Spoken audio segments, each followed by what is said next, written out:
par rapport à ton livre de photographie, est-ce qu'il est toujours disponible?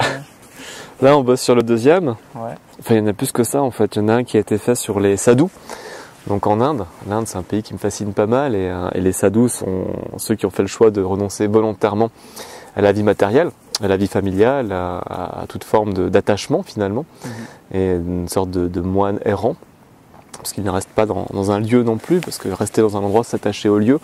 Donc c'est vraiment aller au-delà de la conscience pour se libérer, en fait, cette notion de réincarnation. Donc voilà, on a fait un bouquin avec un auteur qui s'appelle Éric Sablé sur les sadhus. Il y a eu un livre publié l'année dernière sur la joie, qui s'appelle Éclat de joie, avec une poétesse, Stéphanie Machto, où là on donne la parole aux images à travers la plume de Stéphanie.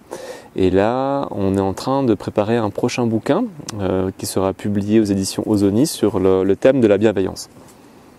Voilà. Super. Tout ça c'est sur ton site internet? Tout ça c'est sur le site internet quand tu seras à jour, ouais. Ouais, sur le site internet ou sur le Facebook, c'est plus facile de mettre à jour une page Facebook.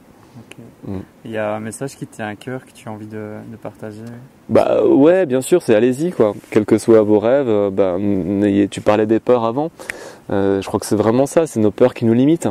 Et la vie est courte, donc allez-y. Et puis cette notion du sens. Quel est le sens que je donne aux actes que je pose au quotidien?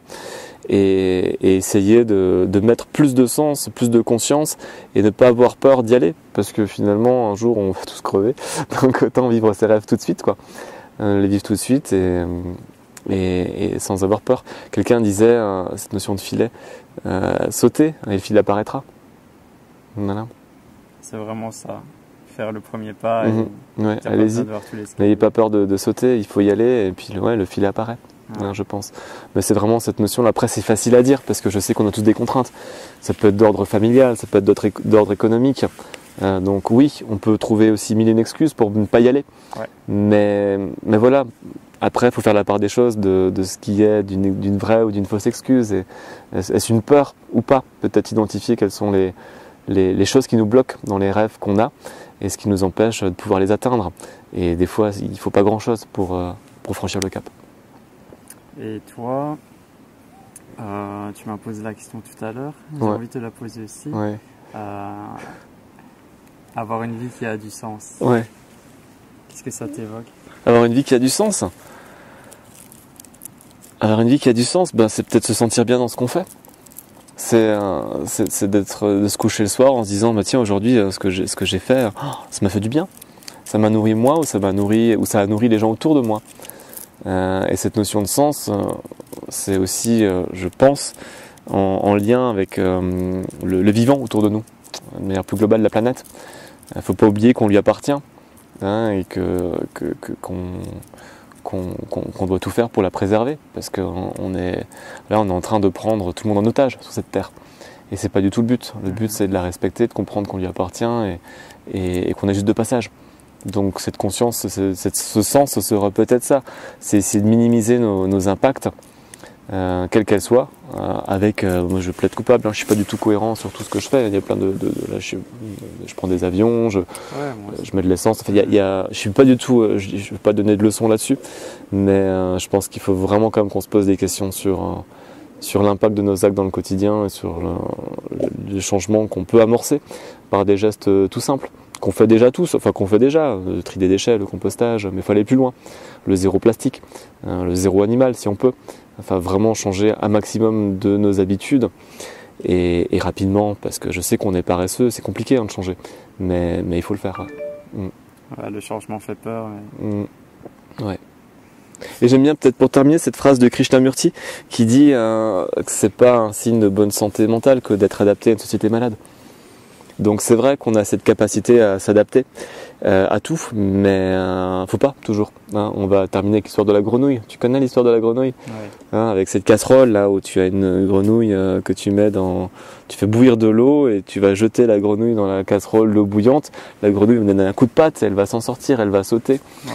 Mais si tu mets ta grenouille dans l'eau froide et que tu augmentes le feu petit à petit, l'eau va se mettre à bouillir et la grenouille ne verra pas venir le changement. et va mourir brûlé dans cette eau bouillante. Eh ben, quelque part, cette histoire, on peut tout à fait la transposer à l'histoire de l'humanité, où ça chauffe vraiment très très fort, mais vu que le changement est venu de manière progressive et insinueuse, l'eau est déjà en train de bouillir, mais on n'a pas forcément le recul suffisant pour pouvoir s'en rendre compte et donner ce coup de patte salutaire pour pouvoir se barrer de là, quoi. Donc voilà, peut-être essayer de prendre un petit peu de recul sur la situation, sur la vie, sur les choses, pour y mettre plus de conscience. Ouais. Et passer à l'action. Et passer à l'action, ouais. Je pense que l'action est importante. Ouais. Ok. Tu peux nous donner ton site internet, les endroits où on peut te contacter? Gaïa Image. Gaïa, G-A-I-A, Image au pluriel, ou Alexandre Sattler. Ouais. Tu es sur Instagram aussi? Ouais, Gaïa Image. Ok. Je vais vous mettre les liens en description de la vidéo. Ouais, ça m'a fait plaisir que tu viennes jusqu'ici, qu'on puisse se rencontrer. Voilà. Pour moi, c'est très inspirant de rencontrer des hommes comme toi. Merci. Surtout, bah oui, le fait que tu fais ce que tu aimes, tu vis de ta passion. Pour moi, c'est un exemple très beau. Donc, bravo. Merci. Merci. En tout cas, c'est possible. Ouais, c'est peut-être ça aussi. C'est tout à fait possible de vivre de sa passion, de faire ce qu'on aime et d'en vivre. C'est possible.